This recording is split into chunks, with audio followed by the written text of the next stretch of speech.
মিসকে দেখা যায় না।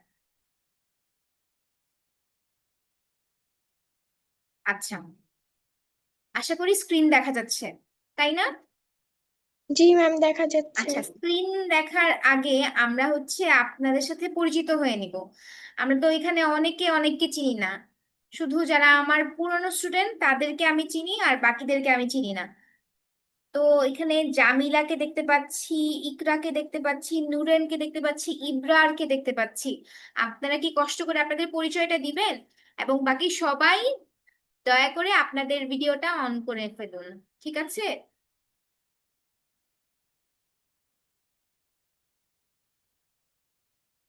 বলেন, জামিলা আপনার পরিচয় দিন।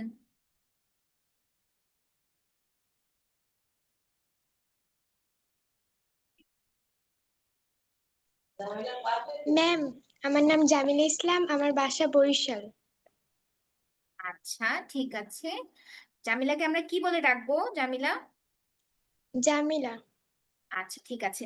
এখন আপনাদেরকে জানিয়ে দেই, আপনারা সবাই পরিচয় দিবেন। দিবেন কিভাবে? আপনাদের ডাকনাম বলবেন, এবং হচ্ছে বাসা কোথায় সেটা জায়গার নাম বললেই হবে, এবং বাকিরা আমরা আপনাকে সেই নামেই ডাকবো। ঠিক আছে? Nice to talk to you, Jamila. কথা বলে ভালো লাগলো জামিলার সাথে। এখন পরিচয় দিবে হচ্ছে ইবরার। জামিলা, ভিডিওটা অন করে ফেলুন আপনি। ম্যাম, ইবরার, তোমাকে। আপনি কি আমার নাম ডেকেছেন? হ্যাঁ হ্যাঁ, আমি তোমার নাম ডেকেছি। আমি কি নামের উচ্চারণ ভুল করেছি? আমার নাম হলো মোহাম্মদ ইব্রার হোসেন আবির, আর আমি সাভার, ঢাকায় থাকি। আচ্ছা, তোমাকে কি বলে ডাকবো? নিকনেম কি তোমার? ইব্রার বলেই ডাকেন। আচ্ছা, ঠিক আছে। হ্যালো ইবরার। তারপরে ইকরা পরিচয় দিবে। ইকরা,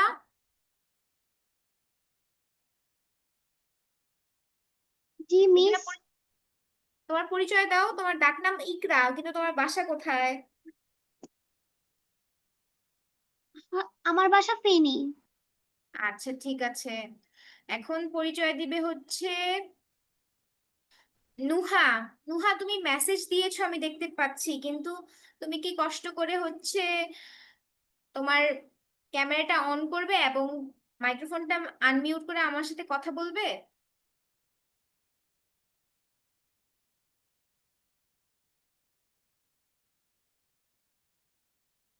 নুহা।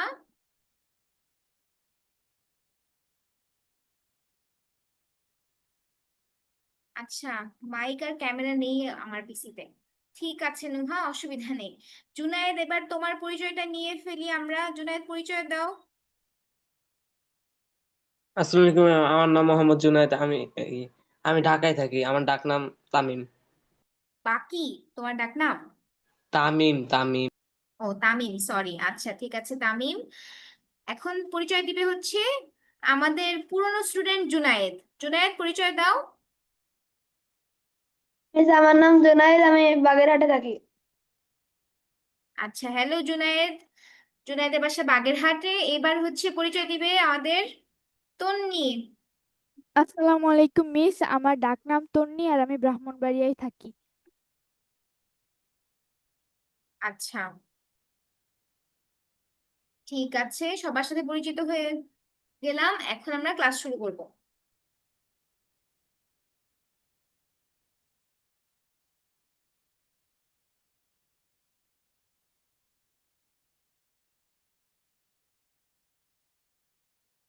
আচ্ছা, সবাই একটু ভিডিওটা অন করে ফেলি। ভিডিও আর সবার মাইক্রোফোন মিউটেড রাখি, ঠিক আছে?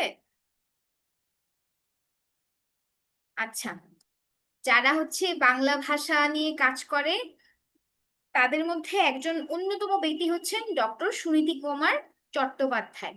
তো তার একটা উক্তি আমরা এখানে দেখতে পাচ্ছি। কি বলেছেন তিনি? তিনি বলেছেন, বাংলা ভাষা হচ্ছে বিশ্বের অন্যতম সমৃদ্ধ ও শুদ্ধতম ভাষা, এর সৌন্দর্যের সহজতায়। আচ্ছা, এখানে আমার স্লাইডে কেন জানি এখানে আমি সৌন্দর্য লিখলেও এটা সৌন্দর্য থাকে। আপনাদেরকে আমি লিখে দেখালে আপনারা বুঝতে পারবেন, কিন্তু এখানে কেন এটা ঠিক হয় না আমি আজও জানি না। আচ্ছা, তো এটার জন্য আমাকে এক্সকিউজ করবেন। যেমন দেখাই, যে দেখেন সৌন্দর্য লিখেছি, যে দেখাচ্ছে কিন্তু এখানে সে হয়ে থাকে। আচ্ছা, অসুবিধা নাই। ল্যাপটপের একটু মাথায় সমস্যা। আমরা পরের স্লাইডে চলে যাই। আচ্ছা, তো আপনারা তো জানেন এটা কোন কোচিং, তাই না? লব্ধি ক্যাডেট কোচিং। তো সেখানে হচ্ছে আপনাদেরকে ক্যাডেট ভর্তি প্রস্তুতি নিয়ে পড়াশোনা করানো হয়, এবং আজকে আপনাদেরকে আমি বাংলা ক্লাসে স্বাগতম জানাচ্ছি।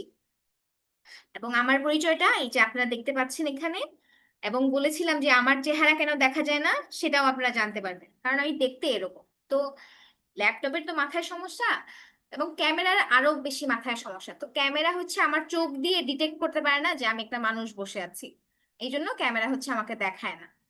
তো এই হচ্ছে কাহিনী, যে আমি যদি নড়াচড়াও করি, until I reveal my face, আমাকে দেখাবে না। বুঝতে পেরেছি কেন দেখাচ্ছে না আমাকে? জি মিস। আচ্ছা, ঠিক আছে। তো এখানে ক্লাসের নিয়মাবলী দেয়া আছে। তো আপনাদের সবসময় ক্যামেরা অন রাখতে হবে, যেটা আমি বারবার বলছি, কিন্তু আপনারা আমার কথা মনোযোগ দিয়ে শুনতে পাচ্ছেন না, এবং শুনতে পেলেও মানছেন না সেটা। শুধু জামিলা, ইবরার এবং তন্নি সেটা মেনেছে। বাকিরা কি আমার কথা শুনতে পাননি বাবুরা?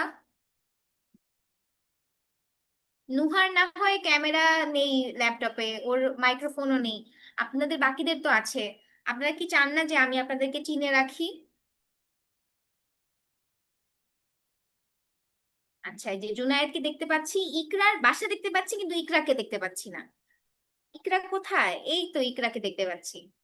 আচ্ছা, ইকরাও আমার মতো চশমা পরে, ভেরি গুড। আচ্ছা, এখন আপনাদের মাইক্রোফোনটা অফ রাখতে হবে যখন আপনাদের কথা বলা শেষ, এটা তো আপনারা এতক্ষণে বুঝে গিয়েছেন। এবং আরেকটা নতুন জিনিস, সেটা হচ্ছে আপনাদের ক্লাসে যেমন আপনারা হ্যান্ড রেজ করেন বা হাত তোলেন, জুমে ক্লাস করতে হলে আপনাদের জুমের হ্যান্ড রেজ করতে হবে। জুমে একটা হ্যান্ড রেজের অপশন আছে, সেটা দিয়ে আপনারা হ্যান্ড রেজ করবেন।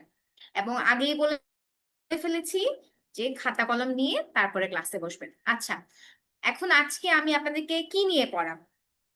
আজকে আমি আপনাদেরকে পড়াবো লিখিত অংশ নিয়ে। বাংলার লিখিত অংশ, তার মধ্যে থাকে ভাব সম্প্রসারণ, সারাংশ বা সারমর্ম, আবেদনপত্র ও অনুচ্ছেদ লেখার নিয়ম। তো দেখি আমি আপনাদেরকে কতদূর কি পড়াতে পারি। তাহলে শুরু করা যাক। হুম, আচ্ছা। ভাব সম্প্রসারণ। তো ভাব সম্প্রসারণ এই শব্দটা দিয়েই তো আপনারা বুঝতে পারছেন যেটা মানে কি, যে আমরা আমাদের যে ভাবটা সেটার সম্প্রসারিত রূপ হচ্ছে ভাব সম্প্রসারণ। তো এখানে এখন বইয়ের ভাষায় সেটাকে কি বলে? বলে যে কোনো বাক্য, প্রবাদ, কবিতার চরণ ইত্যাদির মূল অর্থ ঠিক রেখে গভীর ভাব বিশ্লেষণ করে তা সহজভাবে বুঝিয়ে দেওয়াকে ভাব সম্প্রসারণ বলা হয়। তো আমি যদি আরেকটু ভেঙে বলি, বাক্য মানে তো আপনারা জানেন, প্রবাদ মানে কি জানেন কেউ? প্রবাদের উদাহরণ দিতে পারবেন কেউ? কেউ একজন নিজ থেকে বলেন যে মিস জানি বা জানি না। কথা না বললে তো মনে হবে যে আমি একা একা কথা বলছি। আমার ক্লাসে যারা হচ্ছে কথা বলে না তাদেরকে আমি কি বলি জানেন? জানি তাদেরকে বলি মিস। আমি স্যাটেলাইট। তো আপনারা কি স্যাটেলাইট নাকি স্টুডেন্ট? ম্যাম জানি না। আচ্ছা, তাহলে একটা উদাহরণ দাও তো দেখি। জানি মিস। ইকরা? ও আচ্ছা, জানো না। আচ্ছা, ঠিক আছে। হ্যাঁ হ্যাঁ, জানি ইকরা বললাম প্লিজ ম্যাম। তুমি উদাহরণ দাও, থ্যাংক ইউ। একটা হচ্ছে গিয়ে হ্যাঁ হ্যাঁ, জানো বলেছো না? জি মিস, মনে পড়ছে না এখন। আচ্ছা আচ্ছা, যেমন আমি বলি, এই যে এখন তো শীতকাল, গরমকালে একটা বাংলাদেশে একটা জাতীয় ফল আছে না, দেখি বলো তো বাংলাদেশের জাতীয় ফলের নাম কি? কাঁঠাল। কাঁঠাল, হ্যাঁ, কাঁঠাল। তো একটা প্রবাদ আছে এই কাঁঠাল নিয়ে, যে গাছে কাঁঠাল গোফে তেল। তো নর্মালি কি জি হয় ধরো, ম্যাম। হ্যাঁ আমরা হচ্ছে যে ভর্তি পরীক্ষা দেওয়ার আগে চান্স পেয়ে কি কি করব, চান্স পেয়ে এখানে যাব, আমি অমুককে বলবো যে হ্যাঁ দেখো আমি ক্যারেট কলেজে চান্স পেয়েছি, এটা ওটা, আমাদের অনেক এক স্বপ্ন থাকে মাঘে না? শীত যায় না। হ্যাঁ, এই তো শীতকালে এটাই বলে ফেলেছে ইকরা, থ্যাংক ইউ, ভেরি গুড, আল্লাহুম্মা বারিক। তো এক মাঘে শীত যায় না, তো এই এক মাঘে শীত যায় না বা গাছে কাঁঠাল ও ফেতেল, এরকম নানান ধরনের বাক্য আছে যেগুলোকে আমরা প্রবাদ বলি। কেন প্রবাদ বলি? কারণ এটা হচ্ছে মানে অভিজ্ঞতা দ্বারা একটা কথা তারা তাদের মাথায় এসেছে যে আচ্ছা এই জিনিসটাকে আমরা ঘুরিয়ে পেঁচিয়ে বলতে পারি। ওই ঘুরিয়ে পেঁচিয়ে বাংলা কথাকেই বলে প্রবাদ। তারপরে কবিতার চরণ মানে তো আপনারা জানেন যে কবিতার লাইন। আচ্ছা, তো এরকম এসবের মূল অর্থ ঠিক রেখে মানে এইগুলো দ্বারা যা বোঝানো হয় সেটাই যেন বোঝাতে পারি আমরা, সেইটুকু ঠিক রাখবো, কিন্তু আমরা বিস্তারিত ভাবে আলোচনা করব। তো বিস্তারিত ভাবে আলোচনা করতে গিয়ে আমাদের বিশ্লেষণ করতে হয় এবং সেটাকে সহজভাবে বোঝাতে সক্ষম হই, এবং এটাই হচ্ছে ভাব সম্প্রসারণ। তো এই কয়েকটা জিনিস যদি আমরা করতে পারি, তাহলে যে কোনো লাইন আমাদেরকে যদি বলে যে তোমরা এটার ভাব সম্প্রসারণ লিখো বা সম্প্রসারিত ভাব খাতায় লিখো, তখন আপনারা পারবেন। আচ্ছা, তারপর দেখেন এখানে বলেছে কি যে পরীক্ষার খাতায় গুছিয়ে লিখতে 3টি অনুচ্ছেদে ভাব সম্প্রসারণ লেখা যেতে পারে।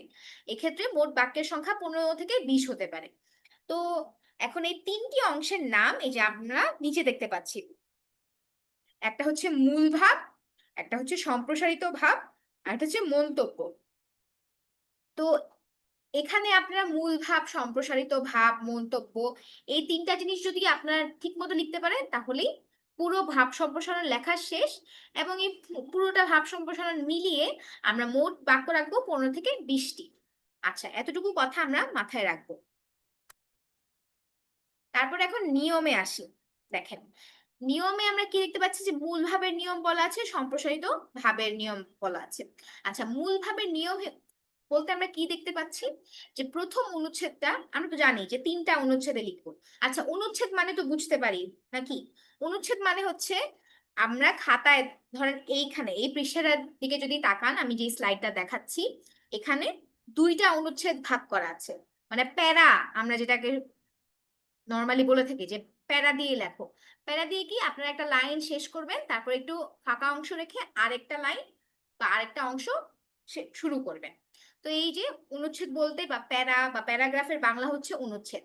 তো অনুচ্ছেদ বলতে এরকম বোঝায় যে ভাগ করা অংশ। তো প্রথম অনুচ্ছেদে আমরা হচ্ছে 3 থেকে 4টি বাক্যের মধ্যে ভাব সম্প্রসারণটির মূল ভাব তুলে ধরবো এবং এই মূল ভাবটি লেখার ভূমিকা হিসেবে কাজ করবে। তো মূল ভাব কি, ধরেন এই যে যে যে কোনো ধরনের 2টা বাক্য দিয়ে বলে যে এটার ভাব সম্প্রসারণ লিখো, তো তখন আমরা প্রথমেই মূল ভাব যা বোঝানো হয়েছে সেটার ওপর লিখবো, এরপরে সেটার বিস্তারিত লিখবো, এবং বিস্তারিতটা লিখবো আমরা 2য় অনুচ্ছেদে, যেটা হচ্ছে সম্প্রসারিত ভাব। ঠিক আছে, এতটুকু বুঝতে পেরেছি? Yes miss. আচ্ছা, দেখেন সম্প্রসারিত ভাবে কি করব আমরা, যে এটা হচ্ছে মূল অংশ, এখানে আমরা 10 থেকে 15টা বাক্য লিখব এবং এর মধ্যে মূল আলোচনা করব। তো মূল আলোচনা করতে গিয়ে আমরা কি করব, যে এটার জন্য আমরা বিভিন্ন উপমা ব্যবহার করতে পারি, কবি বা লেখকের নাম সহ তাদের উক্তি ব্যবহার করা যেতে পারে, তবে অপ্রয়োজনীয় কোনো কথা লিখবো না।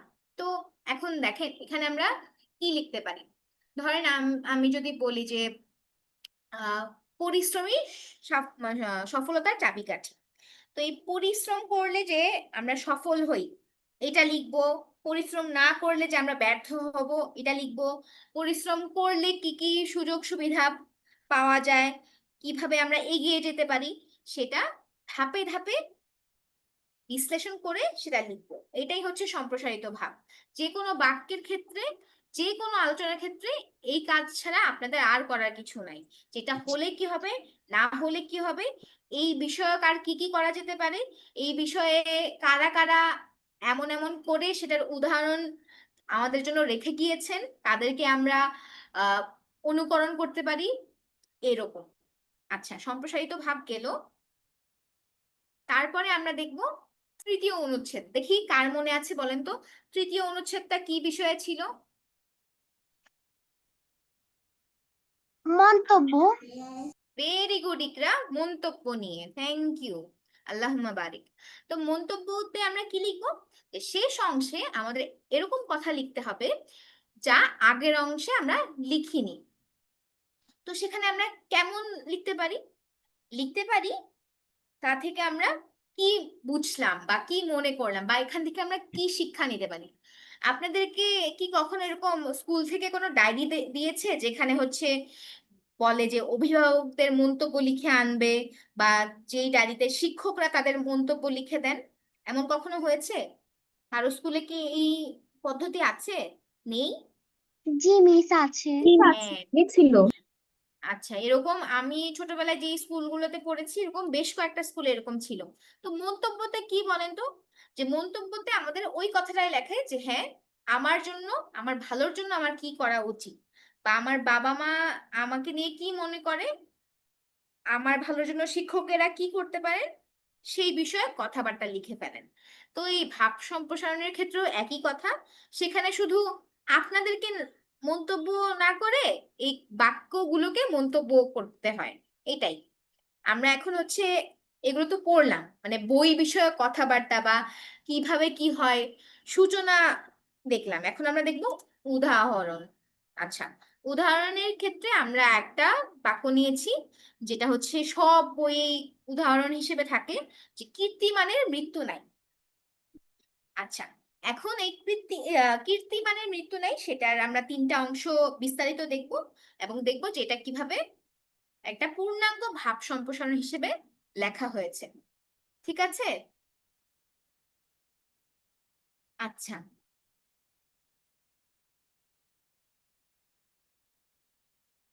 দেখেন মূল ভাব। তো মূল ভাব হচ্ছে দীর্ঘদিন বেঁচে থেকে অনেকে পৃথিবীতে স্মরণীয় হতে পারে না, অন্যদিকে সংক্ষিপ্ত জীবন যাপন করেও অনেকে ইতিহাসের পাতায় অমর হয়ে আছেন তাদের কীর্তির জন্য। এখন কেউ একজন বলেন তো যে কীর্তি এই জিনিসটার মানে কি, যে মিস এত কীর্তিমান, কীর্তি কীর্তি এটা কি, বলেন তো। মিস কোনো ভালো কর্ম করা। হ্যাঁ, ভালো কাজ করা, ভালো কর্ম করা। আচ্ছা, তো বলেছে যে যারা ভালো কাজ করে তাদের মৃত্যু নাই। তো প্রথমে আমরা মূল ভাব হিসেবে সেটা লিখেছি যে হ্যাঁ, যারা ভালো কাজ করে তাদের ইতিহাসের পাতায় নাম লেখা থাকে। আর যারা খুব স্বাভাবিক জীবনযাপন করে, কোনো বিশেষ কোনো কাজ করে যায় না, তারা হয়তো অনেকদিন বেঁচে ছিল কিন্তু তাদেরকে কেউ মনে রাখে না। তো এটা দিয়ে আমাদের মূল ভাব শেষে। আচ্ছা, আমরা প্রথমে মূল ভাবটা লিখে ফেলেছি। জি জুনায়েদ, কি প্রশ্ন আপনার, বলেন। মিস, এই কৃতি মানে তো অবদান। আর যে কৃতি আছে ওই যে কয়ের রশি দিয়ে যে কৃতিটা লেখে, ওইটা হলো ভালো কাজ। এটা তো অবদান, এটা দিয়ে কাজ দিয়ে লেখা। আচ্ছা, অবদান আর ভালো কাজ সেটার পার্থক্য কি, বলেন। মিস, এরকম হয় যে আমাদের সমশব্দ আছে না, তাতে এদের পার্থক্য দেওয়া আছে। কৃতি মানে কাজ, আর এই কৃতি মানে হচ্ছে অবদান।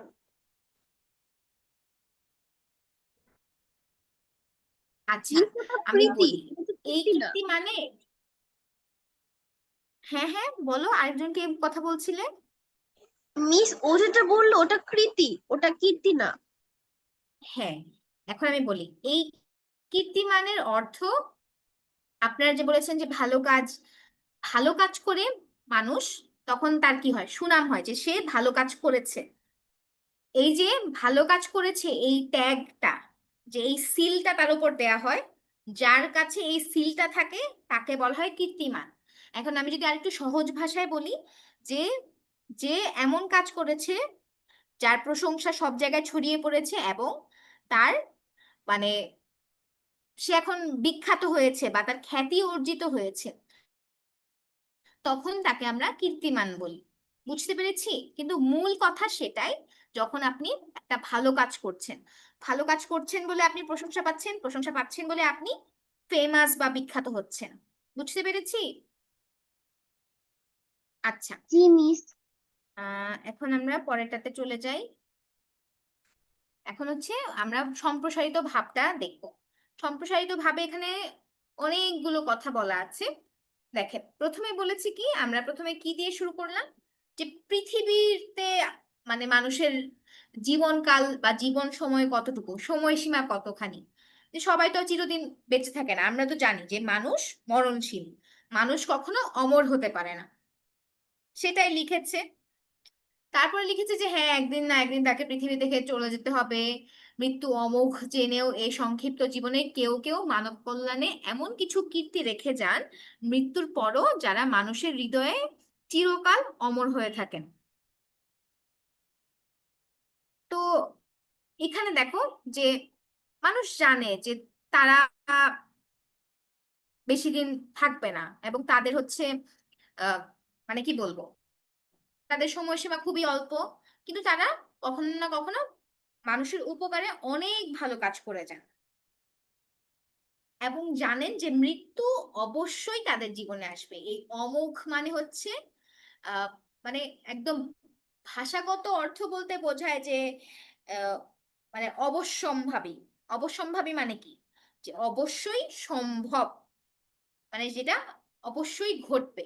আচ্ছা, তো মৃত্যু অবশ্যই ঘটবে এটা জেনেও মানুষ কি করে সারা জীবন মানুষের কল্যাণে, অন্য মানুষের কল্যাণে, যে হ্যাঁ আমি বেঁচে না থাকি কিন্তু আমার পরে যারা আসবে তারা যেন আরাম করে যেতে পারে। যেমন ধরো আমি যদি একটা খুবই মানে কি বল কি বলবো যে একটা মানে বাস্তববাদী উদাহরণ দেই, যে যিনি হচ্ছে বিদ্যুৎ আবিষ্কার করেছিলেন, তিনি তো বিদ্যুৎ আবিষ্কার করেছিলেন যে আমাদের সুবিধার জন্য। তার মনে হয়েছে যে আচ্ছা, বিদ্যুৎ একটা শক্তি, এই শক্তি রূপান্তর করে মানুষের জীবনে আরাম আসতে পারে। কিন্তু বিদ্যুৎ আবিষ্কার করে পরে তারই কি হয়েছে, তারই মৃত্যু হয়ে গিয়েছে সেটা দিয়ে। এখন সব সময় এমন হয় না যে যারা কীর্তিমান হয় তাদের ওই কীর্তি দ্বারাই তাদের মৃত্যু হয়, কিন্তু এই যে বিদ্যুতের আবিষ্কারক যিনি, তার ক্ষেত্রে তা হয়েছে, এবং তিনি কি আমাদের কাছে অমর হয়ে আছেন না। এই যে আমরা এত বছর পরে জন্ম নিয়েছি, এখন আমরা এই বিদ্যুতের মানে আরাম আয়েশ করছি বিদ্যুতের ব্যবহারে, কিন্তু আমরা তো ঠিকই তাকে মনে রেখেছি না, যে হ্যাঁ অনেক যুগ আগে এমন একজন বিজ্ঞানী ছিলেন যিনি বিদ্যুৎ আবিষ্কার করেছিলেন। আচ্ছা, সাধারণ মানুষের মৃত্যু হলে পৃথিবীতে কেউ তাকে আর স্মরণ করে না। এখন ধরেন ওই যে লোকটা বিদ্যুৎ আবিষ্কার করেছিলেন, তার সাথে একই বাসায় অনেকে ছিলেন না, বলতে পারে তার ভাই বোন থাকতে পারে বা নাও থাকতে পারে, বা তার সহপাঠী। এখন তার সহপাঠী কি আমরা কাউকে মনে রেখেছি? মনে রাখিনি, কারণ তার তেমন কোনো কিছু নেই। সাধারণ মানুষ, অন্য মানুষের কল্যাণে মহৎ কোনো কাজ তার করা হয়ে ওঠেনি। অথচ কীর্তিমানের মৃত্যু হলে তার শরীরের অবসান হয় বটে, কিন্তু তার মহৎ কাজ অম্লান কীর্তি তাকে বাঁচিয়ে রাখে। তো শরীরের অবসান তো হয়ই, কারণ তাদেরকে তাদের ধর্ম অনুযায়ী সেভাবে হচ্ছে মাটি দেয়া হয়, কিন্তু শারীরিক অবসান হলেও তাকে আমরা আমাদের স্মৃতিতে ধারণ করি। এবং কীর্তিমান মানুষের মৃত্যুর শত শত বছর পরেও মানুষ তাকে স্মরণ করে। এই যে এখানে দেখেন কি বলেছে, যে 52 মহান ভাষা আন্দোলনের উদাহরণ দিয়েছে, যে সেখানে যে আমাদের ভাষার মর্যাদার জন্য কিছু মানুষ শহীদ হয়েছিলেন, তাদেরকে আমরা এখনো মনে রাখি। তাদেরকে নিয়ে আমরা মানে আমরা না, আমরা তো লিখিনি, তাদেরকে নিয়ে আমরা এখন গান গাই, কিন্তু একজন কবি গান লিখেছেন, তাদেরকে আমরা স্মরণ করি, তাদেরকে আমরা খাতায় উদাহরণ হিসেবে লিখি, তাদেরকে আমরা দেশপ্রেমের মানে দেশপ্রেমিকের উদাহরণ হিসেবে ব্যবহার করে থাকি তাদের নাম। আচ্ছা, তো সালাম, বরকত, রফিক, শফিক, জব্বার, এমন আরো অনেকে আছেন। কিংবা মুক্তিযুদ্ধে যেই 30 লক্ষ মানুষ শহীদ হয়েছেন, তাদের কথা আমরা ধারণ করি না, তাদের প্রতি আমরা শ্রদ্ধা বোধ জানাই না।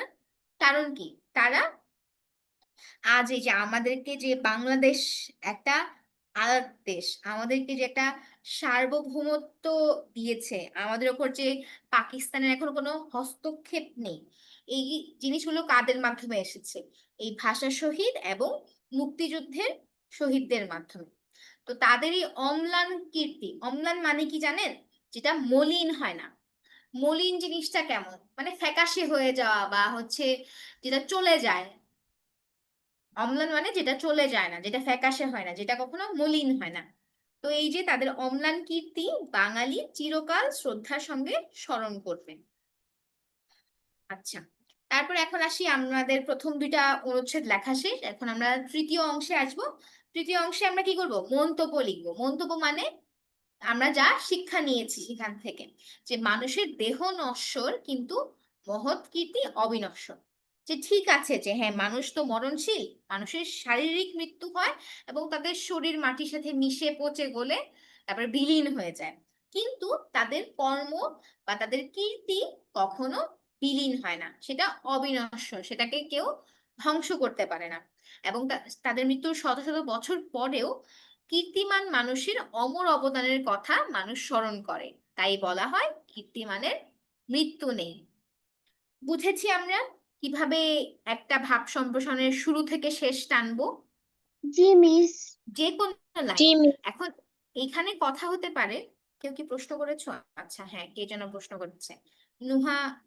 হ্যাঁ, নুহা হচ্ছে উত্তর দিয়েছে, yes ma'am. Nuha, very good.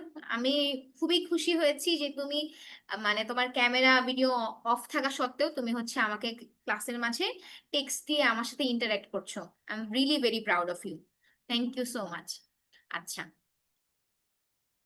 আচ্ছা, আমাদের সাথে অহনা জয়েন করেছে, স্বপ্নিল জয়েন করেছে এবং সামিহা জয়েন করেছে। তোমরা একে একে, অহনা, সামিহা, স্বপ্নিল, মাইক্রোফোন আনমিউট করে পরিচয় দাও তো। আর আপনাদের ভিডিওটা দয়া করে অন করেন তো, দেখি আমরা সবাই একজন আরেকজনকে দেখে চিনে রাখি।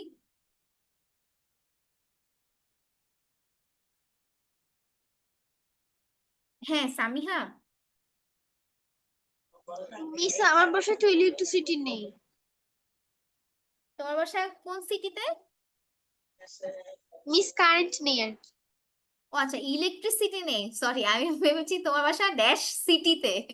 আচ্ছা ঠিক আছে, সামিয়া, তোমার নিকনেম বলো এবং তুমি কোথায় থাকো সেটা সবাইকে বলে দাও, শেয়ার করো সবার সাথে। আমি সামিহা আলম, আমি থাকি নারায়ণগঞ্জ, রূপগঞ্জ। আচ্ছা, সামিহা আলম, নারায়ণগঞ্জ, এন্ড আমরা ওকে সামিহা ডাকি। ঠিক আছে, অহনা, তুমি কি শুনতে পাচ্ছো? ইয়েস মিস, শুনতে পাচ্ছি। হ্যাঁ, তুমি কি ভিডিওটা অন করে হচ্ছে ক্যামেরা অন করে মাইক্রোফোন আনমিউট করে সবার সাথে একটু পরিচিত হবে? মিস আসলে আমার পিসির ক্যামেরাটা অন হয় না। আচ্ছা, তাহলে তুমি একটু কষ্ট করে তোমার নাম আর কোথায় থাকো সেটা বলো। মিস আমার পুরো নাম হচ্ছে তানজিম উম্মে অহনা এবং আমার বাসা হচ্ছে সাভার ডিওএইচএস এ। আচ্ছা ঠিক আছে, অহনাকে তাহলে অহনা বলেই ডাকবো। জি মিস। আচ্ছা ঠিক আছে অহনা, কথা হয়ে ভালো লাগলো। এখন আমাদের স্বপ্নীল পরিচয় দিবে। স্বপ্নীল, আমি তো আপনাকে চিনি কিন্তু আপনার সব সহপাঠী তো আপনাকে চেনে না, আপনি একটু পরিচয় দিন এবং ক্যামেরাটা অন করুন। হ্যাঁ, আমার ক্যামেরায় রেড মার্ক দেখা যাচ্ছে। আচ্ছা, তাহলে ক্যামেরার পারমিশন অফ করে রেখেছে কেউ। যদি পারেন তাহলে ক্যামেরার পারমিশন অন করে তারপরে আপনি কাজ করেন। আচ্ছা, বাকিদেরকে পরিচয় দেন, কোথায় থাকেন, আপনাকে কি বলে রাখবে তারা। হ্যাঁ, আমার নাম স্বপ্নিল দেবনাথ ম্যাম, আমি চট্টগ্রামের লোহাগাড়া উপজেলায় থাকি, লোহাগাড়া সাহাপের পাইলট উচ্চ বিদ্যালয়ে আমি পড়ি। আচ্ছা ঠিক আছে। আচ্ছা, সবার সাথে তো এখন পরিচয় হয়ে গেল। এই যে স্বপ্নিলের বাসার লাইট দেখতে পাচ্ছি আমরা, কিন্তু স্বপ্নিলকে দেখতে পাচ্ছি না। আচ্ছা ঠিক আছে, আমরা পরের স্লাইডে যাই। দেখেন, আমরা তো এতক্ষণ ভাব সম্প্রসারণ নিয়ে পড়লাম, এখন আমরা পড়ব সারাংশ বা সারমর্ম নিয়ে। সারাংশ সারমর্মের কথাবার্তা কেউ বলতে পারবেন যে সারাংশ সারমর্মটা আসলে কি, এটাকে কি বুঝি? কেউ কি বলতে চান? বা স্লাইড দেখেও আপনারা ধারণা নিয়ে বলতে পারেন। সারাংশ আসে আহ দুই তিনটা কথা থেকে বা হচ্ছে কি গল্প থেকে আসে, আর হচ্ছে কি সারমর্ম আসে কবিতা থেকে। ভেরি গুড ইকরা, আল্লাহুম্মা বারিক, খুবই সুন্দর বলেছো। হ্যাঁ স্বপ্নিল, বলো। হ্যাঁ, আমি বলবো। হ্যাঁ বলো। ম্যাম, কোনো অনুচ্ছেদ বা কোনো কবিতাকে ছোট করে সংক্ষিপ্ত আকারে প্রকাশ করাকে সারমর্ম বা সারাংশ বলা হয়। আচ্ছা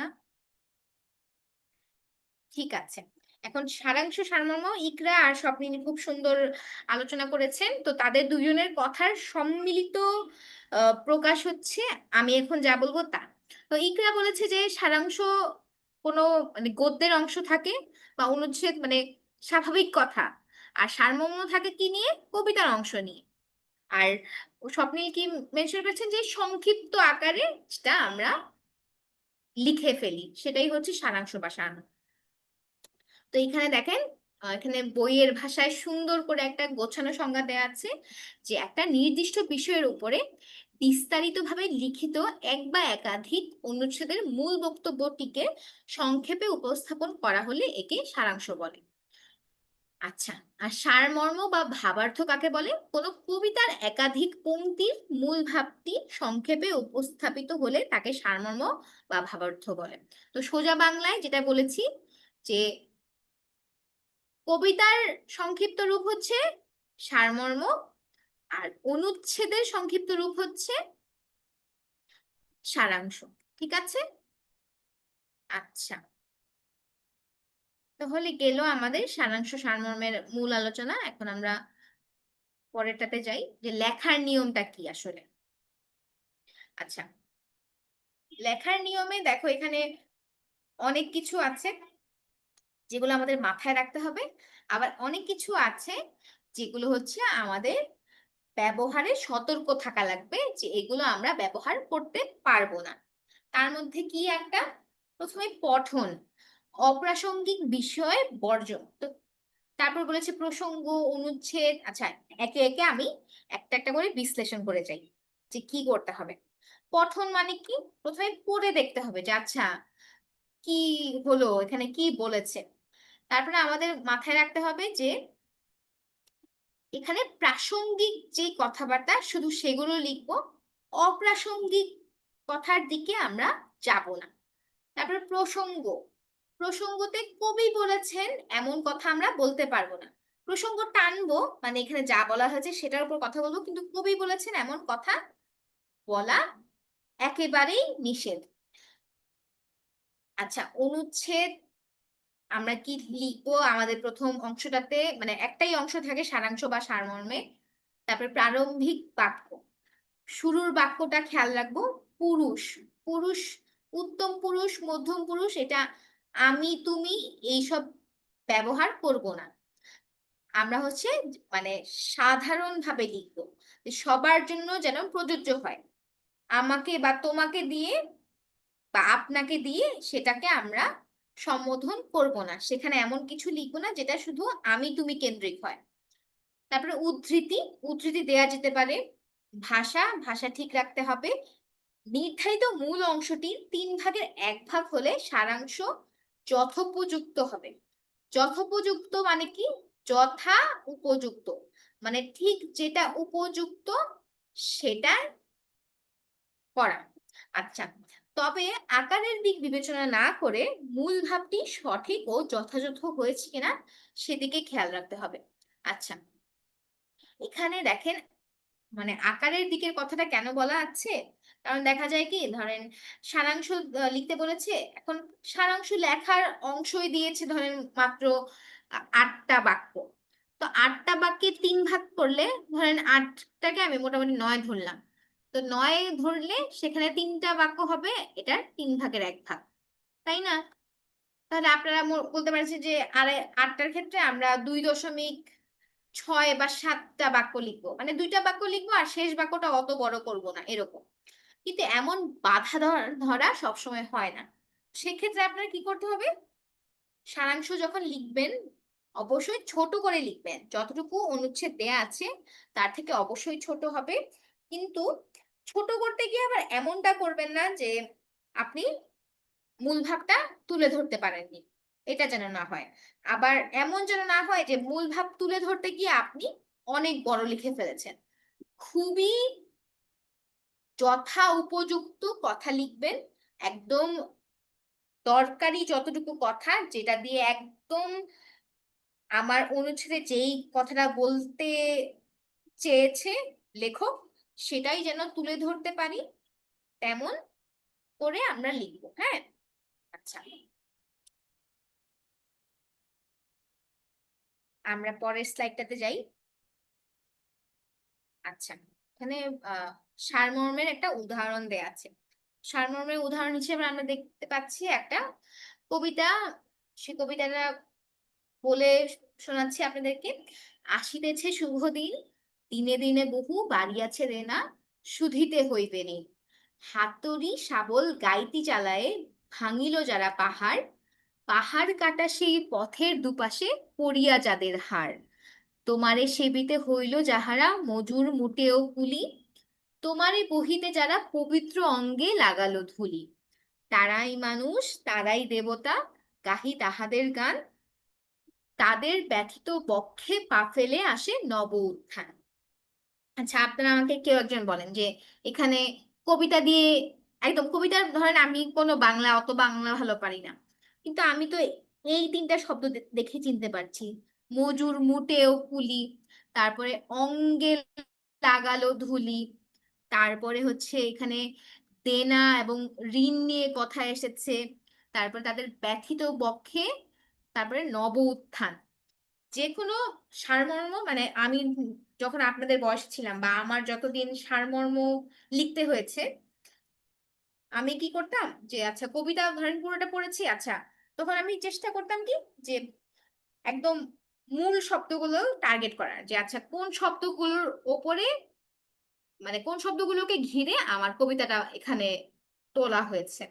তো এই কবিতার ক্ষেত্রেও দেখেন, এই কবিতার মানে যাদেরকে নিয়ে কথাবার্তা, সেই শব্দগুলো আমি নিচে লাল দাগ দিয়েছি। যে তোমারে সেবিতে, মানে এখন আমার মতো লোক বলতে আমি যে একদম খুব উচ্চ পদস্থ লোক এমন না, আমার মতো আরো অনেক মানুষ আছে, বা আমার থেকে উচ্চ পদস্থ যারা যারা সেবা গ্রহণ করছে, তারা কাদের থেকে সেবা গ্রহণ করছে? এই মজুর মুটে কুলি, মানে শ্রমিক জাতিদের থেকে। এবং তারা কাজ করতে করতে তাদের গায়ে ধুলা লাগায়, মানে অনেক কষ্ট করে, এবং তারা আবার ব্যথিতও হয়। এবং এখানে দেখেন আহ তাদের পক্ষে পা ফেলে আসে নব উত্থান। নব উত্থান মানে কি? আসলে ধরেন উত্থান আপনি জানেন না, নব মানে তো নতুন। উত্থান শব্দটা দিয়ে একটু বোঝায় না যে আচ্ছা মানে ভালো কিছু বা নতুন কিছু বা অগ্রগতি আসছে বা নতুন কিছু জেগে উঠছে, এমন মানে শব্দ দিয়ে তো বোঝা যায়। আমরা এটার শাব্দিক অর্থ যদি নাও জানি, কিন্তু লাইনটা পরে এটা বুঝতে পারছি না যে এটা আসলে কোন দিকে মানে কথার অর্থ যাচ্ছে। আচ্ছা, তো নব উত্থান যে এই উঠে দাঁড়ানো বা উন্নতি করা, এই টাইপের একটা কথাবার্তা। তো এখন আমরা এইটুকু বুঝলাম, এখন যতটুকু বুঝেছি সেটার উপরে কাজ করব। তো ওকে। প্রথমে বলেছে যে দেনা এবং ঋণ নিয়ে। তো দেনা বলতে এই যে দেখেন, এখানে তাই বলেছে যে পৃথিবীর যত উন্নতি সবই শ্রমজীবী মানুষের দান। তারা তাদের শ্রমের বিনিময়ে আমাদের জীবনে উন্নতি ঘটিয়েছে। তাদের নিরলস সেবা ও শ্রমের কল্যাণে আমরা সুখী জীবন যাপন করি। অবশ্যই এই যে দেখেন, তোমারে সেবিতে হইল যারা মজুর মুটেও কুলি, যে তারা আমাদের সেবা দিয়ে যাচ্ছেন এবং আমরা আরাম করতে পারছি। অথচ তাদের এই শ্রমের মূল্য আমরা দিই না, তাদের দুঃখ বেদনা আমরা অনুভব করতে যাই না। তো এই যে তখনই যখন আমরা তাদের শ্রমের মূল্য দেই না বা তাদেরকে সেই পরিমাণ আমরা মর্যাদা দেই না, তখন তারা কি হয়, তাদের বক্ষ ব্যথিত হয় এবং তাদের জীবনে দুঃখ দুর্দশা বেদনা তা বাড়ে। তো শ্রমজীবী মানুষের, তারা হচ্ছে এই যে সভ্যতার অগ্রযাত্রার মূল কারিগর। তারাই প্রকৃত শ্রদ্ধার পাত্র, তাদের যথাযথ মর্যাদা প্রদান করা আমাদের কর্তব্য। শেষ লাইনটা বলেছে ব্যথিত বক্ষে পা ফেলে আসে নব উত্থান। এই যে বলেছিলাম যে নব উত্থানটা হচ্ছে শেষ কথা। নব উত্থান মানে নব মানে নতুন, উত্থান মানে এখন বলতে পারেন যে ওপরে ওঠা, অগ্রগতি, বা উৎকর্ষ বলতে অর্জন পারেন করা। জাগরণ। হ্যাঁ হ্যাঁ, ওখানে কি বলেছো? মিস উৎকর্ষ অর্জন করা। হ্যাঁ, উৎকর্ষ অর্জন। মানে বললাম তো যে তোমার উত্থান দিয়ে কি মনে হয়, যে ভালো কিছু একটা যেটা অগ্রগামীর দিকে কথাবার্তা নিয়ে যাচ্ছে। তো নতুন জাগরণ বলতে পারে। আচ্ছা, আহ ধরো আমি উত্থান বলতে নতুন করে ওপরে ওঠা, একদম সোজা বাংলায় বলি যে নতুন করে ওপরে ওঠা। আচ্ছা, আমার হ্যান্ডরাইটিং দিয়ে আমাকে জাজ করো না প্লিজ, আমার হ্যান্ডরাইটিং এর থেকে আসলেই ভালো, বিশ্বাস করো। এত পচা হ্যান্ডরাইটিং নিয়ে আমি আসলে ক্যারেক্ট কলেজে চান্স পাই নাই, কিন্তু আমার কার্সর দিয়ে লিখতে হয় তাই হ্যান্ডরাইটিং এরকম দেখাচ্ছে। আচ্ছা, একটা কলম থাকলে সেটা সুবিধা হতো। আচ্ছা, তো এই যে নতুন করে ওপরে উঠা বা নতুন করে আমরা যে অগ্রগামীর দিকে যাই, সেটা আমরা কিভাবে যাই? তাদের ব্যথিত বক্ষে পা ফেলে। এই কথা দ্বারাই বুঝিয়েছে যে শ্রমজীবী এই মানুষেরাই সভ্যতার অগ্রযাত্রার মূল কারিগর। এখন এতখানি কথা বললো, এখন যেটা স্কিপ হয়ে গিয়েছে সেই স্কিপ করা লাইনটা ওপরে শেষ লাইন বলেছে যে তাদের যথাযথ মর্যাদা প্রদান করা আমাদের কর্তব্য। এইটা হচ্ছে সেই লাইন যে তারাই মানুষ, তারাই দেবতা, গাহি তাহাদের গান।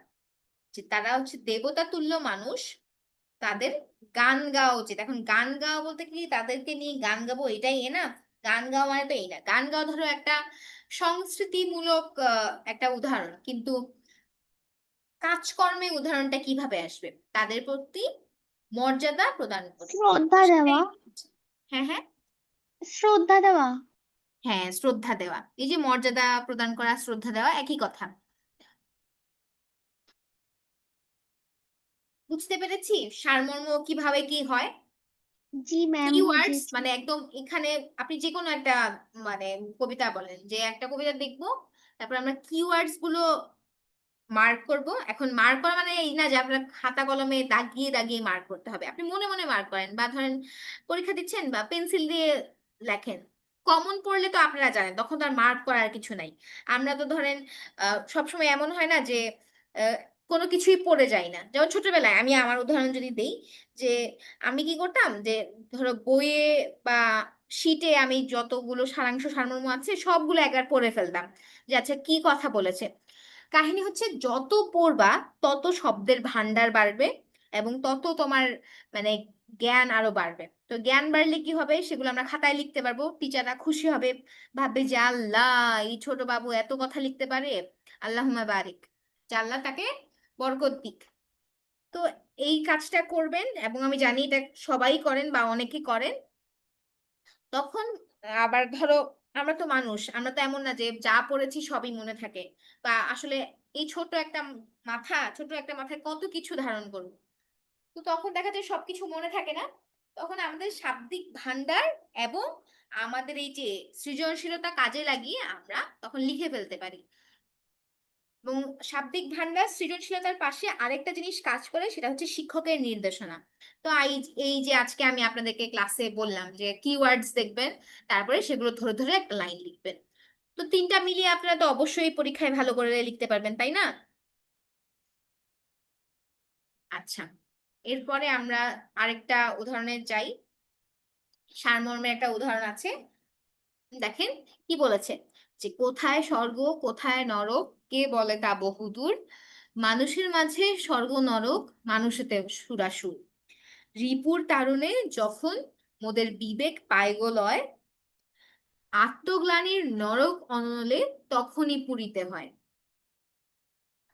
প্রীতি ও প্রেমের পুণ্য বাঁধনে যবে মিলি পরস্পরে, স্বর্গ আসিয়া দাঁড়ায় তখন আমাদেরই কুঁড়ে ঘরে। এখানে অনেক কঠিন কঠিন শব্দ আছে, আমি ধরেন আপনাদের ছোট বয়সে আমি যখন দেখেছিলাম তখন মনে হচ্ছে যে আল্লাহ এত কঠিন কঠিন শব্দ কেন। এখানে দেখেন আমি বলি, যদি মানে আপনারা জানেন না এমন শব্দ হতে পারে রিপু, তারপরে অনলে, তারপরে মিস নল অর্থ কি আগুন? আর তো আর কোনটা জানো না? কোনটা কোনটা? মিস অনল। আর কোনটা আছে যেটা তোমরা জানো না? হ্যাঁ, অনল তো দাগিয়েছি। সুর। আচ্ছা, আত্মগ্লানি অনেকে না জানতে পারো। সুরাসুর। আচ্ছা, সুরাসুর দেখো এই লাইনটা দিয়ে বোঝা যায় যে মানে মিলেমিশে একাকার, এমন আর কিছুই না। আচ্ছা, এখানে ধরো মিলেমিশে একাকার, এটা যদি গভীর অর্থ যাও যে এখানে স্বর্গ নরক মানুষেতে সুরাসুর কেন, এটা যদি বিশ্লেষণ করো তাহলে পাবা হচ্ছে সুর এবং অসুর। তো বা সরি, সুর অসুর না, সুরা এবং অসুর। তো সুরা বলতে বোঝায় হচ্ছে মানে অসুর, তো সবাই জানো যে যারা হচ্ছে টিভি দেখো বা গল্পের বই পড়েছো, অসুর মানে কি? অসুর মানে হচ্ছে যে যারা হচ্ছে দানব বা ভিলেন থাকে, যারা হচ্ছে দেবতাদের ক্ষতি করার চেষ্টা করে। তারা হচ্ছে অসুর, আর সুরা হচ্ছে যারা ভালো দেবতা আর কি। আচ্ছা, এটা গেল। এই কথা ধরো সুরাসুরের অর্থ তো বললাম যে এটা ধরো জানো না। তারপরে রিপু জানো না, আত্মগ্লানি এটা অনেকে জানতে পারো নাও জানতে পারো। আচ্ছা দেখো লাইনটা যদি পড়ি, আত্মগ্লানির নরক অনলে তখনই পূরিত হয়। তো এটা আত্মগ্লানি মানে কি? খারাপ কিছু, খারাপ কিছু বলেই সেটার নরক অনলে তখন পুড়তে হয়। আচ্ছা, আমরা নর্মালি কোনো একটা কিছু যদি পোড়াতে চাই তাহলে পুড়ে কিসে একটু বলো তো, কেউ একজন বলো তো। মানে কিছুটা পুড়াতে আগুনে চাই, পুড়ে যায়। হ্যাঁ আগুনে পোড়ে। এক্স্যাক্টলি, অনল মানে হচ্ছে আগুন। আচ্ছা, আর রিপুরটা ধরেন, রিপুর লাইনটা পড়ে আপনারা উদ্ধার করতে পারছেন না যে রিপু আসলে কি হয়। এটা মানে বাংলা ভাষার একটা কঠিন শব্দ। তা আপনারা যখন বড় হবেন বা আজকে ক্লাসের পরেই জানতে পারবেন, আজকে ক্লাসে আমি যে এখন আমি বলে দিচ্ছি। রিপু বলতে ধরেন খারাপ কিছু বোঝায়। তো খারাপ কিছু কখনো এমন হয় যে এটা কোনো একটা মানে দোষ হতে পারে, আবার এমন হতে পারে যে মানে নিজে নিজের সাথে লড়াই করছেন, তখন নিজেই নিজের শত্রু হয়ে যান। সেটা কেন হয় তখন? এই দোষের কারণে, তাই না? যেমন ধরেন আমরা যে যারা হচ্ছে ফাঁকিবাজি করি পড়ালেখায়, তো এই ফাঁকিবাজদের শত্রু কারা? এই আমাদের ফাঁকিবাজি রূপটা, তাই না? বা সময় নষ্ট করি বা আলসেমি করি, আলসেমি করে আমরা বেশি ঘুমাই, পড়ালেখা করি না, বা আমরা হচ্ছে বেশি খেলাধুলা পছন্দ করি। এই যে সেখানে নিজেই নিজের শত্রু হই না? এমন কি হয় কেউ আমাকে খেলায় মানে জোর করে নিয়ে যায়, বা এমন কি হয় কেউ আমাকে জোর করে আলসেমি করায়? এমন তো না। তো এই ম্যাডাম রিপু কথাটার, শয়তান। হ্যাঁ হ্যাঁ, ম্যাডাম শয়তান। হ্যাঁ শয়তান, ওই তো বলতে পারেন যে মনের ভেতরকার শয়তান হচ্ছে রিপু। আচ্ছা, তারপরে বাকিগুলো তো জানেন। এখন দেখেন এই কবিতার মূল অর্থ মানে সরি মূল শব্দগুলা বা কি ওয়ার্ডস কি কি? কি ওয়ার্ডস হচ্ছে যে কে বলে তা বহুদূর, বহুদূর না, মানুষের মাঝে আছে। বিবেক পাইগো লয় মানে বিবেক হারায় যায়, তারপরে আমরা পুড়ে যাই। এখন ভালো কাজ যখন মিলে তখন স্বর্গ আমরা নিজেদের কুঁড়ে ঘরে পাই। তো প্রথমে দেখলাম যে নরক কেমনে হয়, নরক হয় আমাদের দোষে, আবার স্বর্গ হয় কখন? আমাদের গুণে। কথাটা এইটাই না? এবং এই কারণে আর মূল কথা কি, নরকও আমাদের কাছে আছে, স্বর্গও আমাদের কাছে আছে, মানে দুইটাই হচ্ছে মানুষের মাঝে বসবাস করে। তো দেখেন এই যে সারমর্মের লাইনগুলো দেখলে আপনারা দেখতে পারবেন যে এগুলোই বলা আছে যে স্বর্গ বা নরক দূরে কোথাও নয়, বরং মানুষের মাঝেই বিরাজ করে। বিরাজ করা মানে হচ্ছে অবস্থান করা, মানে আছে, এক্সিস্ট করে। যদি মানে ইংলিশের কিছু টার্ম আছে যেগুলো আমাদের কাছে সহজবোধ্য। আচ্ছা, তারপরে খারাপ কাজ করে মানুষ যখন অনুতপ্ত হয়ে যন্ত্রণায় ভোগে, এই যে আত্মগ্লানি মানে হচ্ছে অনুতাপ। আত্ম মানে নিজ, গ্লানি মানে মানে কি বলবো, নিজ খারাপ লাগা বলতে পারো। মানে অনুতাপ মানে ধরো রিগ্রেট করি না আমরা যে ইস আজকে আম্মুকে কষ্ট দিয়ে ফেলেছি, ইস আজকে সময় নষ্ট করে ফেলেছি, এরকম। তো আত্মগ্লানি মানে হচ্ছে নিজের অনুতাপ। আচ্ছা, তারপরে অনুতপ্ত হয়ে যন্ত্রণায় ভোগে, এই যে অনলে তখনই পুড়িতে হয়। আমরা তো আসলে পুড়ে যাই না। পুড়ে যাওয়া বলতে কি বোঝায়? পুড়ে যাওয়া বলতে বোঝায় মানে ধরো বারবার অনুতাপের শিকার হওয়া, মানে এটা আমাদের মাথার মধ্যে ঘুরতেই থাকে। ধরো এরকম হয় না যে আহ, বাবা মার সাথে রাগারাগি করে ফেলেছি, তখন মনে হয় যে ইস আজকে আব্বু আম্মুর সাথে না রাগলেই পারতাম, এরকম হয় না? তো এইখানে একটা খারাপ লাগা কাজ করে না আমাদের? তো এইটাই হচ্ছে জি ম্যাম। যন্ত্রণায় ভোগা। তারপরে তখনই সেটাই নরক যন্ত্রণা। পরস্পরের প্রতি বিভেদ ও স্বার্থের দ্বন্দ্বে, দ্বন্দ্ব মানে হচ্ছে মানে বলতে পারো মানে কনফ্লিক্ট বা হচ্ছে যুদ্ধ আর কি। মানে পরস্পরের প্রতি বিভেদ মানে নিজেরা নিজেদের প্রতি ভাগাভাগি করছি যে আচ্ছা ও বেশি ভালো, ও আমার থেকে খারাপ, ও আমার থেকে ভালো, ওকে আমি ভালো থাকতে দিব না, ওকে আমি ওর খারাপ করেই ছাড়বো। তারপরে স্বার্থ, যে হ্যাঁ এখানে আমার ভালো কিসে হবে, আমি দেখেন স্বার্থের আসলে একটু গভীর আলোচনা আছে। স্বার্থ যদি আপনি কারো ক্ষতি না করে করেন তাহলে সেটা খারাপ কিছু না।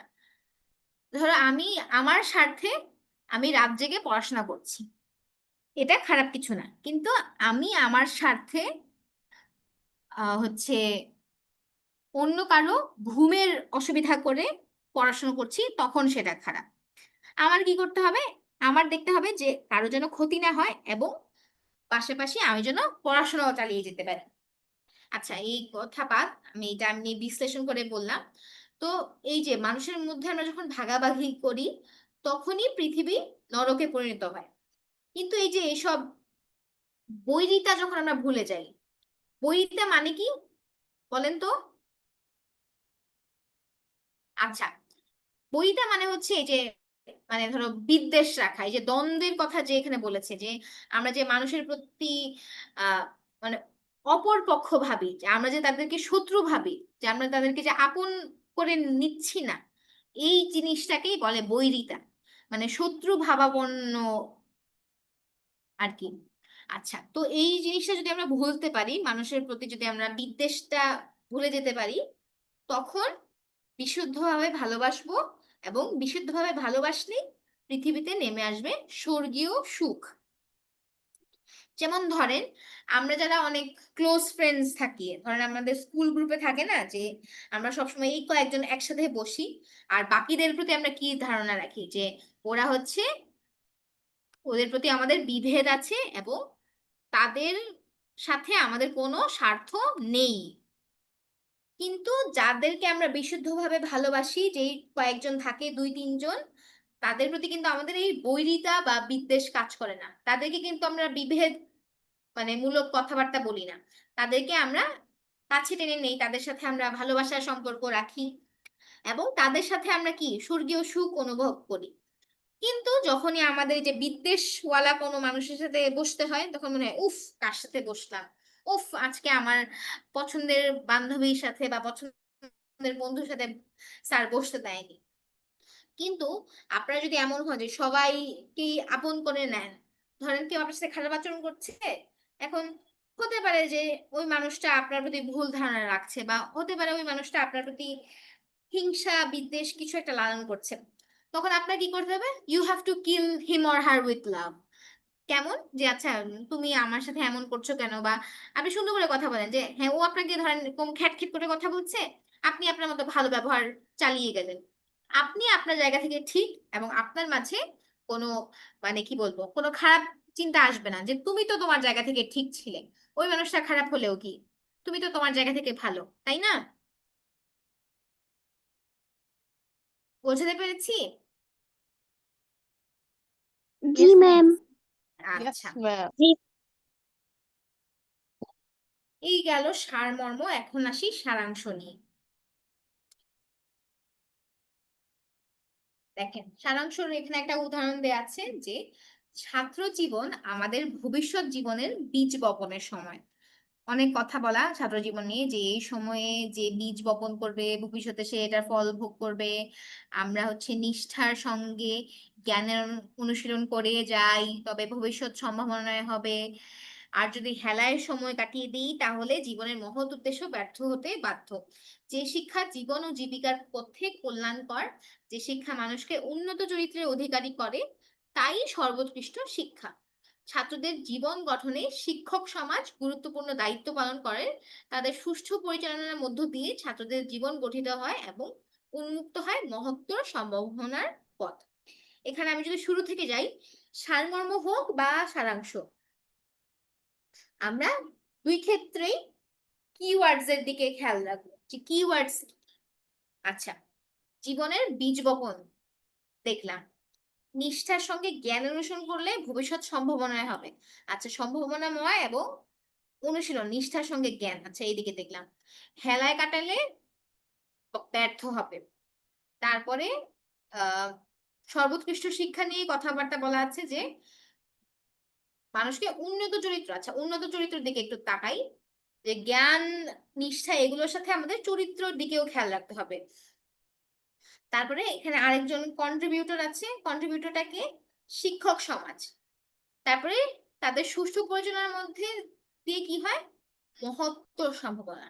প্রথমে বলেছে ছাত্র জীবনের সময়ের গুরুত্ব নিয়ে, তারপর বলেছে ভালো কাজ করলে কি হবে, খারাপ কাজ করলে কি হবে, তারপর বলেছে যে ভালো কাজের সাথে আমাদের চরিত্রটা ঠিক রাখতে হবে, সর্বোৎকৃষ্ট সবচেয়ে উন্নত ভাবে গড়ে উঠতে হবে, এবং সেখানে সহায়ক কে হবে, আমাদের শিক্ষক সমাজ, এবং তাদের মাধ্যমে মহত্তর সম্ভাবনা তৈরি হবে।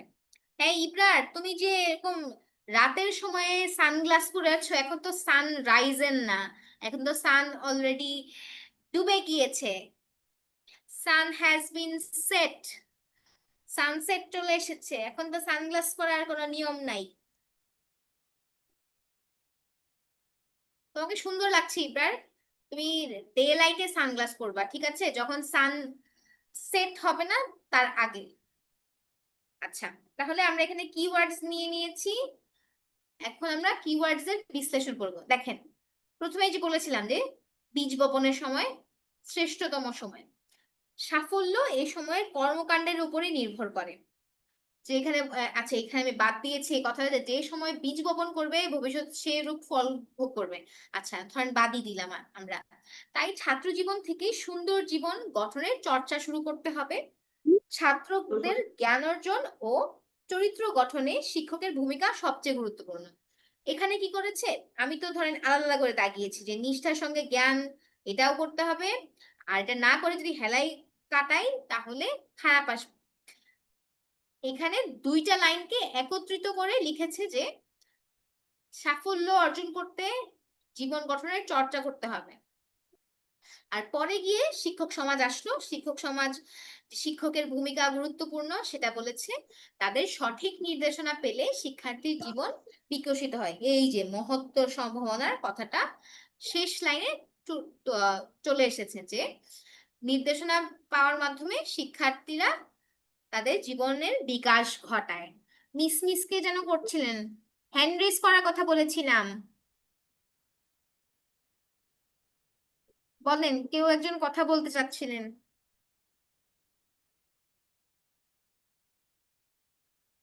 আচ্ছা, বলতে চান না, আচ্ছা ঠিক আছে, তাহলে এই গেল সারাংশের কথা। সারাংশের এখন আমি এখানে দেখেন, আমি জিনিস দেখাই, এখানে কয়টা লাইন, 1 2 3 4 5 6 7, এখানে 7টা বাক্য। এখানে দেখেন 1 2 3 4, 4টা বাক্য। দেখেছেন যে আমরা যে সবসময় 3/1 আমরা যে 1/3 লিখি, ব্যাপারটা এমন না, আমাদের যতটুকু দরকার সংক্ষেপে ভাবটাকে প্রকাশ করার জন্য আমরা ঠিক তত লাইনই লিখবো। বুঝতে পেরেছি? একটু চেষ্টা করব। 5টা বাক্য ম্যাম, এখানে 5টা বাক্য। আচ্ছা ওয়েট, 1 2, আচ্ছা এটা 2, ও সরি, হ্যাঁ এটা স্কিপ হয়ে গিয়েছে, কোনো একটা, এটা স্কিপ হয়েছে, সরি। আচ্ছা, যেটা চেষ্টা করব আমরা, যে অবশ্যই মূল অংশ থেকে আমাদের এটা ছোট রাখতে হবে, ঠিক আছে, এবং এটা অবশ্যই এনকারেজ করা যে আপনারা আরো ছোট লিখবেন, ঠিক আছে। কেন আমাদের সারাংশের আরেকটা উদাহরণ দেখাই। আচ্ছা, এখানে দেখেন আরেকটা উদাহরণ বলা আছে, কি নিয়ে বলা, যে কিসে হয় মর্যাদা, দামি কাপড়, গাড়ি ঘোড়া, না ঠাকুর দাদার কালের উপাধিতে, না মর্যাদা এসব জিনিসে নেই। আমি দেখতে চাই তোমার ভেতর, তোমার বাহির, তোমার অন্তর। আমি জানতে চাই তুমি চরিত্রবান কিনা, তুমি সত্যের উপাসক কিনা। তোমার মাথা দিয়ে কুসুমের গন্ধ বেরোয়, তোমায় দেখলে দাস দাসী দৌড়ে আসে, প্রজারা তোমায় দেখে সন্ত্রস্ত হয়। তুমি মানুষের ঘাড়ে চড়ে হাওয়া খাও, মানুষকে দিয়ে জুতা খোলাও, তুমি দিনের আলোতে মানুষের টাকা আত্মসাৎ করো। বাপ মা শ্বশুর শাশুড়ি তোমায় আদর করেন, আমি তোমায় অবজ্ঞা বলবো, যাও। এখানে দেখো একটু কঠিন করে বলা আছে। কঠিন করে বলতে গিয়ে কি বলেছে, প্রথমে বলেছে যে হ্যাঁ আমি, তুমি ভালো নাকি খারাপ সেটা দেখতে চাই, যদি এমন হয় যে তোমাকে দেখে সবাই হচ্ছে মানে ভয় পায়। আচ্ছা, এখানে সন্ত্রস্ত শব্দটা, সরি, সন্ত্রস্ত শব্দটা কোথা থেকে এসেছে জানো? যে তোমরা কখনো শুনেছো কিনা যে ভীত সন্ত্রস্ত? ভীত সন্ত্রস্ত মানে হচ্ছে এটাই, যে ভয় পেয়ে একদম মানে ঘাবড়ে যাওয়া, বা একদম আলিফ হয়ে যাওয়া, যে এমন ভয় পেয়েছি যে আহ, উনি যা বলবে তাই, আমি কোনো মতে এই বিপদটা পার করতে পারলে বাঁচি, এমন। তো তখন কি বলেছে যে কুসুমের গন্ধ বেরোয়। আচ্ছা, এখানে কুসুমের গন্ধ বেরোয় বলতে আসলে একটা উপমা ব্যবহার করেছে, যে খারাপ বুঝিয়েছে আর কি। তারপরে দাস দাসীরা দৌড়ে কার কাছে আসে বলতো? যাকে অনেক ভয় পায়, যে হ্যাঁ উনি এখন আমাদেরকে দাস দাসী হিসেবে না পেলে চিল্লাপাল্লা করবে।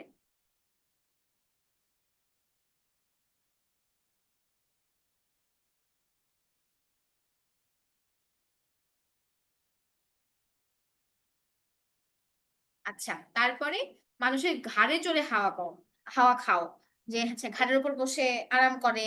তারপরে কেউ তার জুতা খুলে দেয়। তারপরে টাকা আত্মসাৎ করে, মানে প্রকাশ্যে দিনের আলোতে টাকা আত্মসাৎ করা মানে হচ্ছে প্রকাশ্যে টাকা মেরে দেওয়া।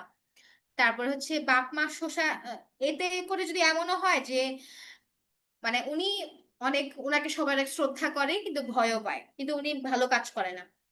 যাই হোক, ভালো কাজ করুক আর না করুক, খারাপ কাজ করে কিন্তু তবুও তার বাবা মা এবং তার শ্বশুর শাশুড়ি আদর করেন। কিন্তু সেক্ষেত্রে আমি এখানে বোঝাচ্ছে যে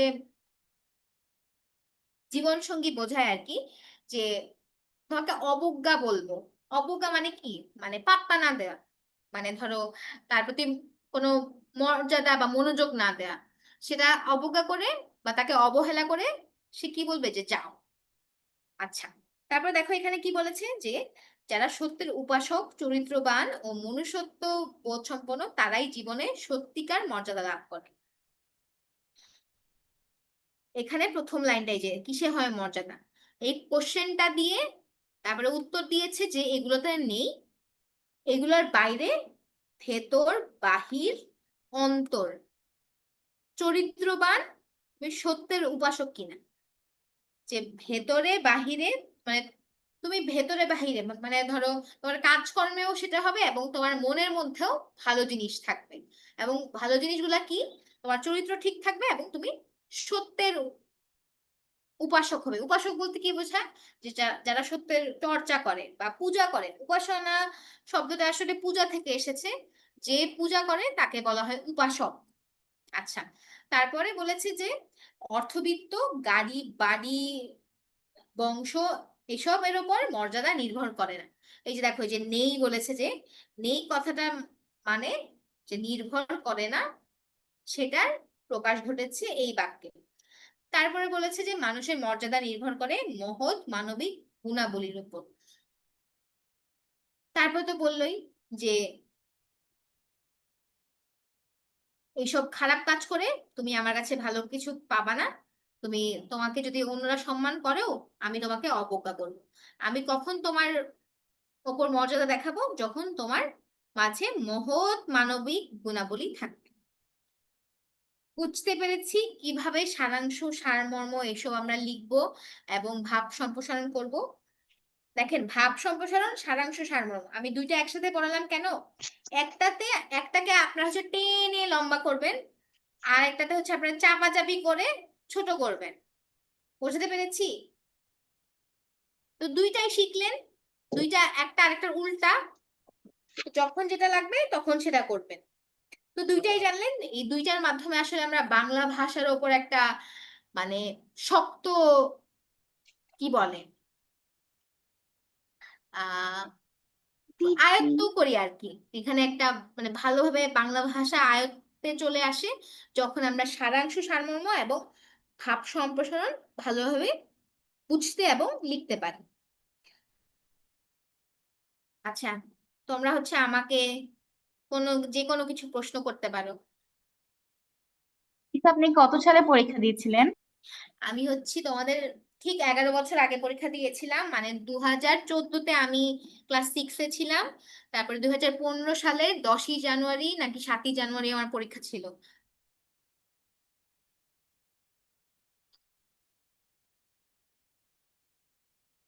আর কারো কোনো প্রশ্ন? এই বিষয়ের উপরেও প্রশ্ন করতে পারো, আমাকে নিয়ে কিছু জানতে হলে সেটাও প্রশ্ন করতে পারো, এনিথিং।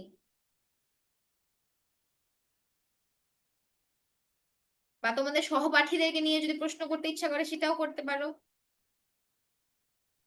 ম্যাম আপনার ক্লাসে রোল ছিল কত?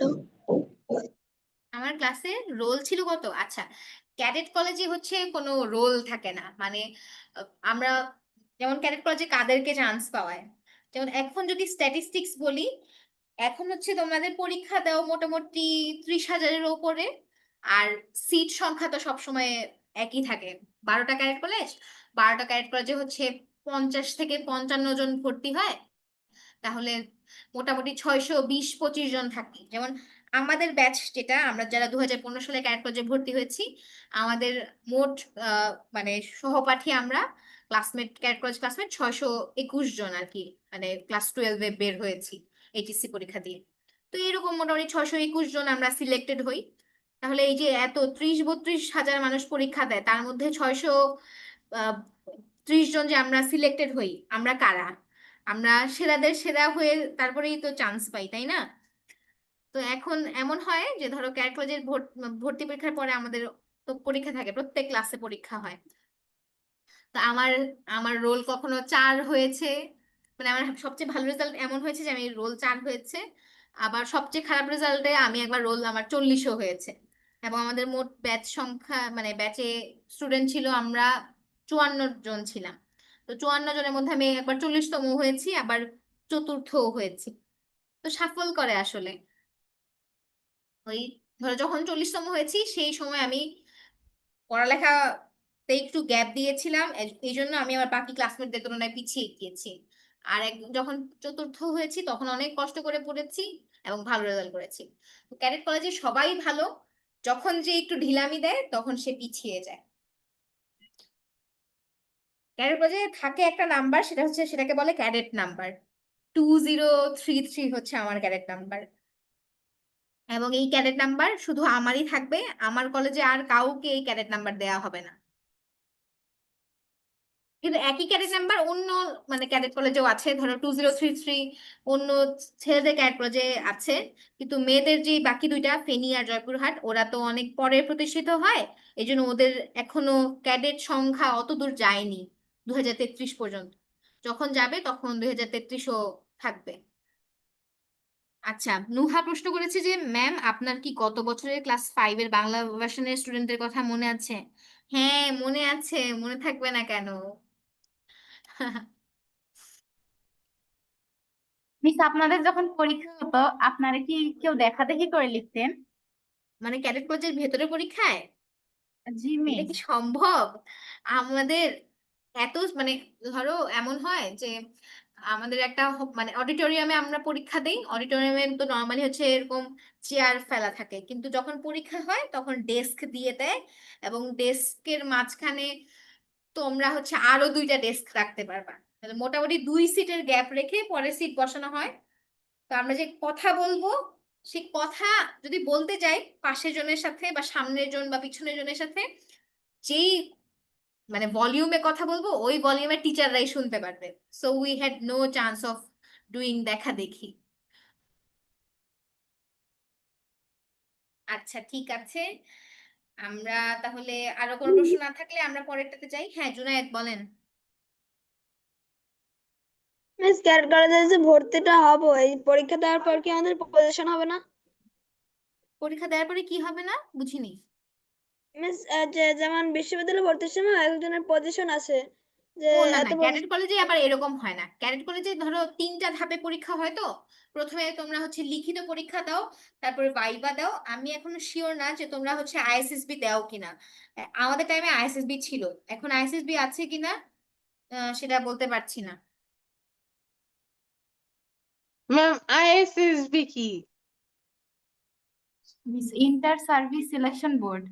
হ্যাঁ, ইন্টার সার্ভিসেস সিলেকশন বোর্ড, এটা দিয়ে মূলত হচ্ছে আর্মি, নেভি বা এয়ারফোর্সে যুক্ত হয় মানুষ। কিন্তু আমরা যখন ক্যাডেট কলেজে ভর্তি পরীক্ষা দিতাম তখন একটা ছোটখাটো একটা আইএসএসবি হতো, যেখানে হচ্ছে ভাইবার মতোই, মানে আরো কয়েকজন মিলে আমাদের সাথে কথা বলতো আর কি। আচ্ছা, এখানে আমি একটা অংশ বাদ দিয়েছি। ভাইবার সাথে মেডিকেলও হয় আর কি। ধরো তোমার হাঁটু লেগে যায় কিনা, তুমি চোখে কেমন দেখো, তোমার কোনো শারীরিক সমস্যা আছে কিনা, কোনো ভয়ানক রোগবালাই আছে কিনা, সেসব পরীক্ষা নিরীক্ষা করে আর কি।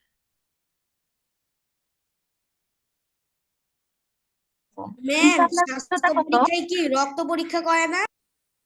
রক্ত পরীক্ষা করে না, কিন্তু এমনি তোমার মানে মনে হয়, মানে তোমার নিজের হচ্ছে কোন একটা রিপোর্ট, আমার মনে নাই এক্স্যাক্টলি, আমি তো বুড়া মানুষ হয়ে গিয়েছি, ওই 11 বছর আগে পরীক্ষা দিয়েছি, এত কিছু মনে নাই। বাট মোস্ট প্রবাবলি তো মানে নিয়ে যেতে হয় যে তোমার ব্লাড গ্রুপ কি। মিস আচ্ছা, আপনার উচ্চতা কত? আমার উচ্চতা, আমি হচ্ছি 5 ফিট 5 ইঞ্চি।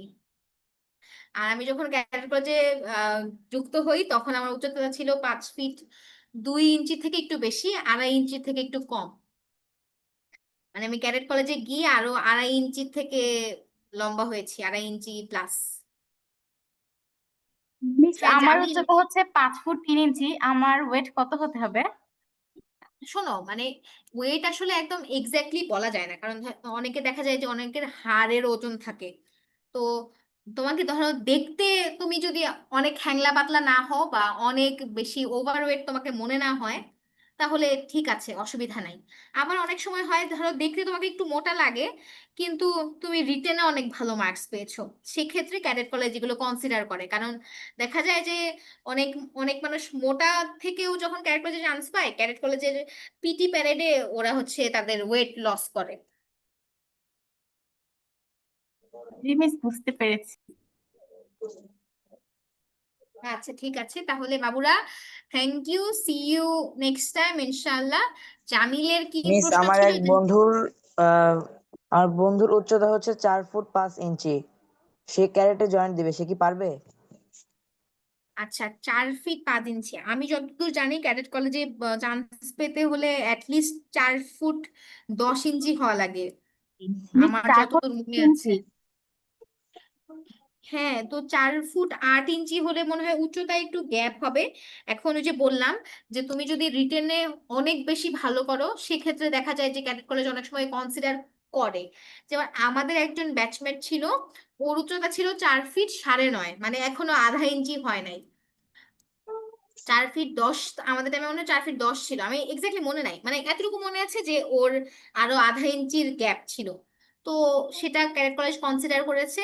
এবং আমি পরে ওদেরকে জিজ্ঞেস করলাম যে এমন মানে সবাই তো বলে যে এরকম, এমন তো নেয় না, তোদের কি মনে হয় তোদেরকে কেন নিয়েছে? পরে বলেছে যে আমরা, আমাদের মনে হয় যে আমরা অনেক ভালো পরীক্ষা দিয়েছি তাই। আর অনেকে একটা মানে কুধারণা রাখে না যে মনে হয় কোনো পাওয়ার টাওয়ার থাকলে বা আর্মি রিলেটেড কিছু হলে বা ক্যাডেট কলেজে কারো আগে কেউ কিছু থাকলে তখন এমন হয়। কিন্তু আমার ওই দুইটা ফ্রেন্ড, ওরা হচ্ছে আবার টুইন, ওদের আগে পিছে কেউ কোনো আর্মি, নেভি, এয়ারফোর্সের সাথে যুক্ত না, ওদের আগে পিছে কেউ ক্যাডেট কলেজেও নাই, এবং ওরা খুবই সাধারণ পরিবারে বেড়ে ওঠা দুই মেয়ে। আচ্ছা, সিয়াম আমাকে জিজ্ঞেস করেছে আমার পরিবারের সবাই কেমন আছে। আলহামদুলিল্লাহ, সবাই ভালো আছে। আচ্ছা, জামিল অনেকক্ষণ ধরে হ্যান্ড রেজ করে আছে, জামিলকে 2বার ডেকেছি, জামিল আচ্ছা হ্যান্ড ডাউন করে ফেলেছে। মিস আচ্ছা, এই ঠিক আছে বাবুরা। মিসের ক্লাসটা আমি শুরু থেকে করতে পারিনি, এটা রেকর্ডেড ক্লাসটা কোথায় পাবো? আর রেকর্ডেড ক্লাস কোথায় পাবা আমি আসলে ঠিক বলতে পারছি না, যাদের সাথে যোগাযোগ করে ক্লাস করেছো তাদেরকে জিজ্ঞেস করলে ভালো হবে ইনশাল্লাহ। ঠিক আছে। Miss thank you. আচ্ছা বাবুরা।